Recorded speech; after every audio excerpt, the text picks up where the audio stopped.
السلام علیکم viewers, welcome کرتی ہوں میں آپ کا اپنے چینل ٹی میں۔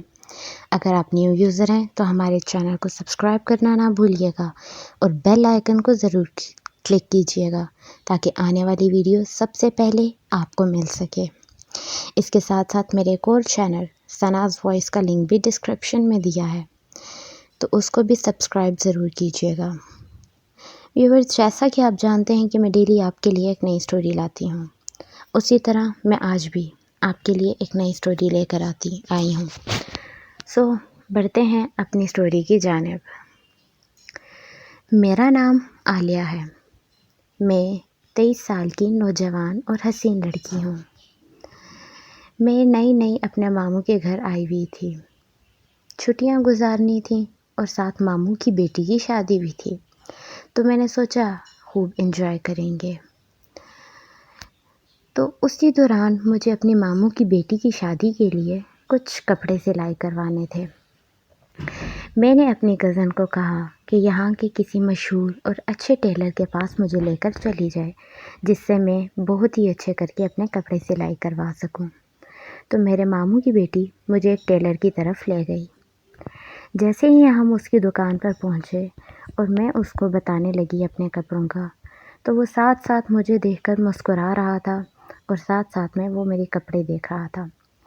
میں نے اس کو سب کچھ سمجھایا اچھے سے، اور میں نے اس کو بتایا کہ میرے کپڑے ایگزیکٹلی میرے ناپ پہ اچھے طریقے سے سلائی کر دے۔ تو اس نے کہا کہ مجھے آپ کا ناپ لینا ہوگا۔ میں نے اس کو کہا کہ میں نے اپنے کپڑے اس میں رکھ دیے ہیں، آپ ان سے ناپ کر لیجئے گا۔ پر وہ کہنے لگا کہ اچھے کپڑے سلائی کرنے کے لیے ناپ تو مجھے خود ہی کرنا پڑے گا۔ پہلے تو میں کچھ ہچکچائی، پر چونکہ شادی تھی اور شادی میں کپڑوں کا میں کوئی رسک نہیں لے سکتی تھی، کیونکہ مجھے سب سے حسین دکھنا تھا، اس لیے میں راضی ہو گئی۔ اس نے مجھے کہا کہ ساتھ والے کمرے میں چلی جاؤ، میں وہاں آ کر تمہارا ناپ لیتا ہوں۔ میں خاموشی سے اس طرف چلی گئی، اور پھر درزی اپنا اینچی ٹیپ لے کر میرے سامنے اس کمرے میں آ گیا۔ وہ سامنے میرے کھڑا ہوا اور اس نے مجھے کہا کہ دوپٹہ اتار دو۔ میں تھوڑی ہچکچائی کہ دوپٹہ کیوں اتار دوں؟ اس نے کہا کہ آپ کے کپڑوں کا ناپ جو لینا ہے۔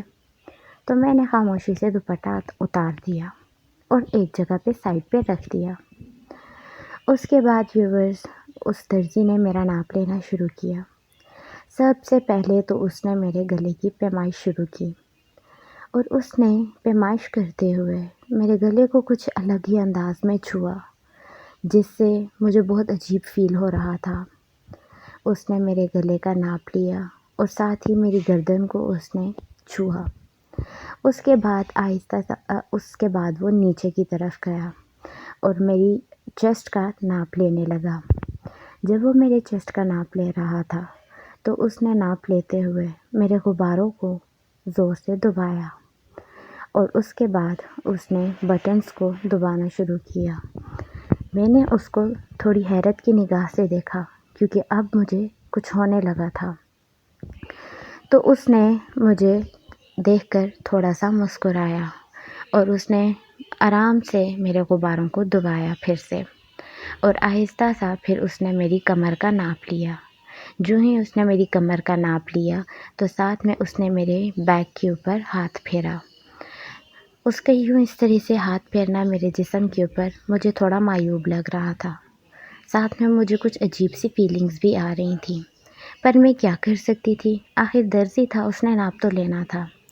اسی طرح اس نے میرے نیچے سے میرا ناپ لینا شروع کیا، تو اس نے میری بیک کے اوپر پھر ہاتھ پھیرا، تو ساتھ میں وہ ناپ بھی لے رہا تھا۔ میں پہلے تو کچھ نہ بولی، پر ایک دم سے ہی اس نے میری قمیض کے اوپر سے ہی میرے بٹن کو اپنے منہ میں ڈال لیا، تو میں نے اس کو زور سے دھکا دے کر پیچھے کرنے کی کوشش کی، مگر میں کر بھی کیا سکتی تھی؟ اس نے مجھے اتنے زور سے تو پکڑا ہوا تھا، میں اس کو پیچھے نہ کر سکی، اور وہ ایک بچے کی طرح زور سے مجھے چوسنے لگا، اور اس کے ساتھ اس نے میرے دوسرے غبارے پر بھی ہاتھ رکھ دیا۔ اب مجھے بہت ہی زیادہ فیلنگز آ رہی تھیں، میری سانسیں تیز ہو رہی تھیں، اور میری کوشش یہ تھی کہ میں کسی بھی طرح سے اپنی جان چھڑا کر اس سے سائڈ پہ ہو سکوں، پر اس نے مجھے بہت ہی کس کے پکڑا ہوا تھا۔ ایک ہاتھ اس کا میری کمر پر تھا اور دوسرا ہاتھ میرے دوسرے غبارے پر، اور وہ بہت ہی تیزی سے میرے دوسرے بٹن کو چوسی جا رہا تھا، میری قمیض کے اوپر سے ہی۔ پھر اسی طرح سے کرتے کرتے وہ آہستہ آہستہ اوپر آیا اور میری گردن کو چومنے لگا۔ جیسے ہی وہ میری گردن کو چومنے لگا تو مجھے بہت فیلنگز آنے لگ گئی، اور اسی دوران ہی میں اپنی فیلنگز کو قابو میں نہ کر سکی، اور جیسے ہی اس نے میرے ہونٹوں کو اپنے ہونٹوں میں لیا تو میں بھی اس کا ساتھ دینے لگی، اور میں اس کا ساتھ دیتے دیتے اس کے ہونٹوں کو چوسنے لگ گئی۔ اس کے بعد ہم دونوں میں بہت ہی تیزی آ گئی تھی، کیونکہ اب وہ بھی بے قابو ہوتا جا رہا تھا اور میری بھی سانسیں بہت تیز ہو گئی تھیں، میں نیچے سے گیلے ہونا شروع ہو گئی تھی۔ اس کے بعد اس نے خود کو کپڑوں سے آزاد کر دیا اور مجھے ایک صوفے پہ لٹا دیا، اور پھر اس نے میرے ساتھ کھیلنا شروع کر دیا۔ وہ میرے غباروں کو زور زور سے دبا رہا تھا اور ساتھ میں میرے ہونٹوں اور میری گردن کو چوم رہا تھا۔ اس سے مجھے اور فیلنگز آ رہی تھیں۔ جب اس نے دیکھا کہ اب میں بالکل بے قابو ہو چکی ہوں تو اس نے مجھے کپڑوں سے آزاد کر دیا، اور پھر وہ میری نازک جگہ پہ زبان پھیرنے لگا۔ جیسے ہی اس نے زبان پھیری تو میری تو بہت ہی بری حالت ہو گئی۔ میرا دل تھا کہ میں اب اس کے ساتھ سب کچھ کر ڈالوں، اور پھر وہی ہوا جس چیز کا ڈر تھا۔ اس نے اپنا کیلا میرے اندر ڈالنا شروع کر دیا۔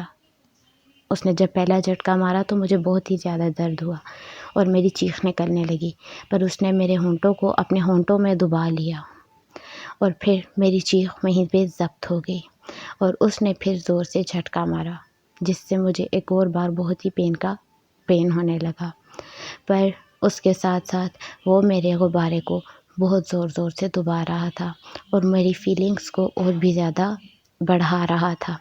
جب اس نے دیکھا کہ مجھے ذرا سا پین کم ہوا ہے تو پھر اس کے بعد اس نے میرے ساتھ کام شروع کر دیا، اور کچھ ہی منٹوں میں ہم دونوں کا پانی نکل آیا تھا۔ ہم دونوں کے درمیان میں تقریباً 15 سے 20 منٹ اس طرح سے سب کچھ ہوا، اور اس کے بعد ہم دونوں کپڑے پہن کر وہاں سے چلے گئے۔ تو ویورز، یہ تھی میری داستان۔